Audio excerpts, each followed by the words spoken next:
नमस्कार, मैं रामनाथ प्रसाद, दर्शन शास्त्र विभाग, डीएवी महाविद्यालय सिवान से आज ऑनलाइन कक्षा के अंतर्गत आपका स्वागत करता हूं। पिछले वर्गों में हम लोगों ने नैतिक निर्णय के स्वरूप पर विचार किया था।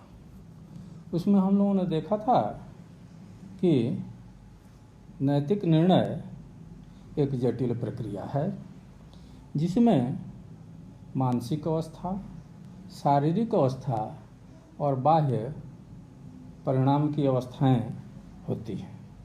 मानसिक अवस्था अपने आप में एक लंबी प्रक्रिया है जो इच्छा से आरंभ होकर और अभिप्राय तक पूरी होती है और तब उसके बाद व्यक्ति शारीरिक क्रिया के माध्यम से कार्य संपादन करने का प्रयास करता है और इस कार्य संपादन के क्रम में इच्छित या अनिश्चित परिणाम, प्रत्याशित या अप्रत्याशित परिणाम उत्पन्न होते हैं। बाह्य जगत में परिणाम दिखता है, क्रिया दिखती है और कार्य करने वाले व्यक्ति की मानसिक अवस्था उसकी आंतरिक अवस्था होती है।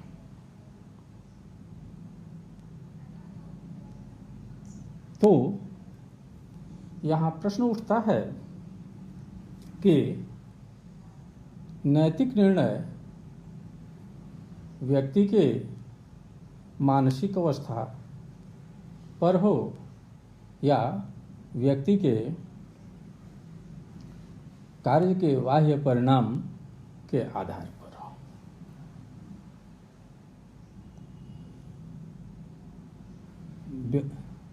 नैतिक निर्णय व्यक्ति के प्रेरणा पर हो या उसके अभिप्राय पर हो।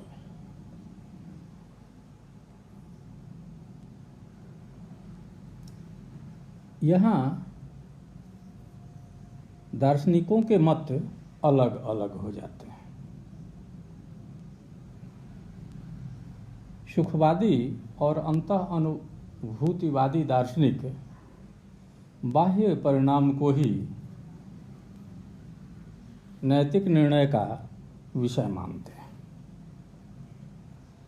आज ऑब्जेक्ट ऑफ मोरल जजमेंट या नैतिक निर्णय के विषय शीर्षक के अंतर्गत हम लोग इन्हीं विचारों को अलग अलग देखेंगे, उनका मूल्यांकन करेंगे और अंत में इस निष्कर्ष पर पहुंचने का प्रयास करेंगे कि वास्तव में नैतिक निर्णय का विषय क्या हो। हम नैतिक कार्य के किस भाग पर या संपूर्ण भाग पर उसे नैतिक या अनैतिक, उचित या अनुचित, शुभ या अशुभ घोषित करेंगे और अंततः हम इस बात पर भी विचार करेंगे कि नैतिक निर्णय में निर्णायक कौन होगा और यह निर्णय किसके विचारों से प्रभावित होगा और अंततः किसका निर्णय मान्य होगा। यह एक जटिल और विषद विषय है, इसलिए इस व्याख्यान को 8 भागों में बांटा गया है। व्याख्यान के पहले भाग में हम लोग सुखवादी और अंतः अनुभूतिवादी विचारों की समीक्षा करेंगे। इसमें यह माना जाता है कि कार्य का परिणाम ही नैतिक निर्णय का विषय है, अर्थात कार्य का जो रिजल्ट होता है, जो परिणाम होता है, उसी को के आधार पर पूरे कार्य को उचित या अनुचित, शुभ या अशुभ कहा जा सकता है। अब हम इन दार्शनिकों के विचार को देखते हैं। सामान्यतः नैतिक निर्णय में व्यक्ति का दो प्रकार से मूल्यांकन किया जाता है, उसके आचरण के आधार पर और उसके चरित्र के आधार पर। परंतु नीति शास्त्र की दृष्टि से आचरण और चरित्र दोनों ऐच्छिक क्रियाओं की अभिव्यक्ति है। आचरण ऐच्छिक क्रिया की साक्षात अभिव्यक्ति है, जबकि चरित्र अभ्यासजन्य क्रियाएं हैं, जिनका आरंभ ऐच्छिक क्रियाओं से होता है और आदत बन जाती है। इस तरह नैतिक निर्णय का विषय ऐच्छिक क्रिया को ही माना जाता है। ऐच्छिक क्रिया के 3 पहलू हैं: मानसिक पहलू, शारीरिक पहलू, बाह्य परिणाम के पहलू।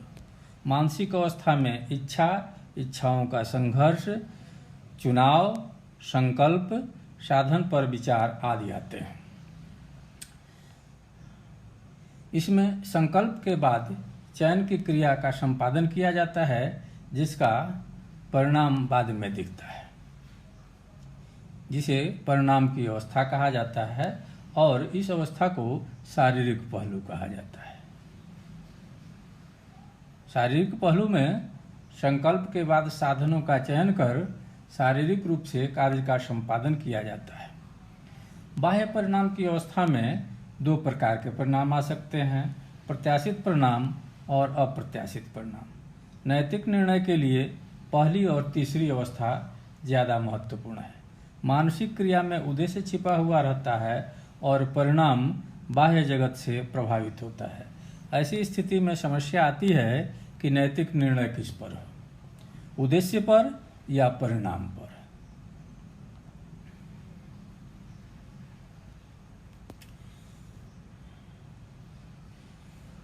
यहाँ हम लोग देखते हैं कि नैतिक निर्णय के अलग अलग पहलू हैं और इन पर हम अलग अलग विचार करेंगे। अगले व्याख्यान में अगले वर्ग में हम लोग इसके आगे विचार करेंगे। तब तक धन्यवाद।